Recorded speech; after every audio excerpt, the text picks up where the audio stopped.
Hello everyone, welcome back to Chandanandi vlogs. ಎಲ್ಲರೂ ಕೇಳ್ತಾ ಇದ್ರಿ ನಮ್ಮ ಡೈಲಿ ರೊಟೀನ್ ವ್ಲಾಗ್ನ ಮಾಡಿ ಅಥವಾ ಪಾಪು ಜೊತೆ ಇರೋದನ್ನ ಡೈಲಿ ರೊಟೀನ್ ವ್ಲಾಗ್ ಮಾಡಿ ಅಂತ. ಸೊ ಪಾಪುನ ಫೀಡಿಂಗ್ ಸ್ಟಾಪ್ ಮಾಡೋಕ್ಕೆ ಅಂತ ಊರಲ್ಲಿ ಬಿಟ್ಟು ಬಂದಿದ್ದೀನಿ ಅಲ್ಲ, ಸೊ ಹಾಗಾಗಿ ಬ್ಯಾಂಗ್ಳೂರಲ್ಲಿ ಒಬ್ಬಳೇ ಇರೋದ್ರಿಂದ ಸೊ ನನ್ನ ಡೈಲಿ ರೊಟೀನ್ ಮಿನಿ ವ್ಲಾಗ್ನ ಮಾಡ್ತಾ ಇದ್ದೀನಿ ಇವತ್ತು. ಸೊ ಆ್ಯಸ್ ಯೂಶ್ವಲ್ ಇವತ್ತು ಎದ್ದಾಗ ಸ್ವಲ್ಪ ಲೇಟ್ ಆಗಿತ್ತು. ಸೊ ಎದ್ದು ಬೆಡ್ ಕ್ಲೀನ್ ಮಾಡ್ಕೊಬೇಕು. ಸೊ ನನಗೆ ಬೆಡ್ ಎಲ್ಲ ಹಾಗೆ ಬಿಟ್ಟು ಬರೋಕ್ಕೆ ಇಷ್ಟ ಇಲ್ಲ. ಸೊ ಎದ್ದು ಬೆಡ್ ಕ್ಲೀನಿಂಗ್ ಆಯಿತು. ಸೊ ಆ್ಯಸ್ ಯೂಶ್ವಲ್ ನೆಕ್ಸ್ಟು ನಾನು ಫ್ರೆಶ್ ಅಪ್ ಹಾಕ್ಕೊಂಡು ಬಂದೆ. ಸೊ ಫ್ರೆಶ್ ಅಪ್ ಆಗಿ ಬಂದು ನೆಕ್ಸ್ಟ್ ಏನಿದ್ರು ಮೇಯ್ನ್ ಫ್ರಂಟ್ ಡೋರ್ ಹತ್ರ ಹೊಸ್ಲಿಗೆ ಅದನ್ನು ನೀರು ಹಾಕಿ ಅಲ್ಲಿಗೆ ಸ್ವಲ್ಪ ರಂಗೋಲಿ ಹಾಕಿ ಹೂವೆಲ್ಲ ಮುಡಿಸ್ಕೊಳ್ತೀನಿ ಅಲ್ಲಿಗೆ.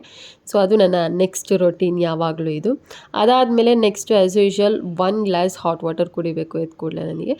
ಸೊ ಒಂದು ಲೋಟ ಹಾಟ್ ವಾಟರ್ನ ಕುಡಿದು ಸೊ ನೆಕ್ಸ್ಟು ಬ್ರೇಕ್ಫಾಸ್ಟಿಗೆ ಏನು ಮಾಡ್ಕೊಳ್ಳೋಣ ಅಂತಿದೆ. ಬಿಕಾಸ್ ನಾನು ಒಬ್ಬಳೇ ಇರೋದ್ರಿಂದ, ಹಸ್ಬೆಂಡ್ ಆಫೀಸಿಗೆ ಹೋಗಿದ್ರಿಂದ ಸೊ ನಾನು ಬ್ರೇಕ್ಫಾಸ್ಟಿಗೆ ಉಪ್ಪಿಟ್ಟನ್ನ ಮಾಡಿಕೊಂಡೆ. ಸ್ವಲ್ಪ ಬ್ರೇಕಲ್ಲಿ ನನಗೆ ಸ್ವಲ್ಪ ಬುಕ್ ಓದೋಣ ಅಂತ ಅನ್ನಿಸ್ತು. ಸೊ ಬುಕ್ನ ಓದಿದೆ ಒಂದು 12 o'clock ಹಾಗೆ.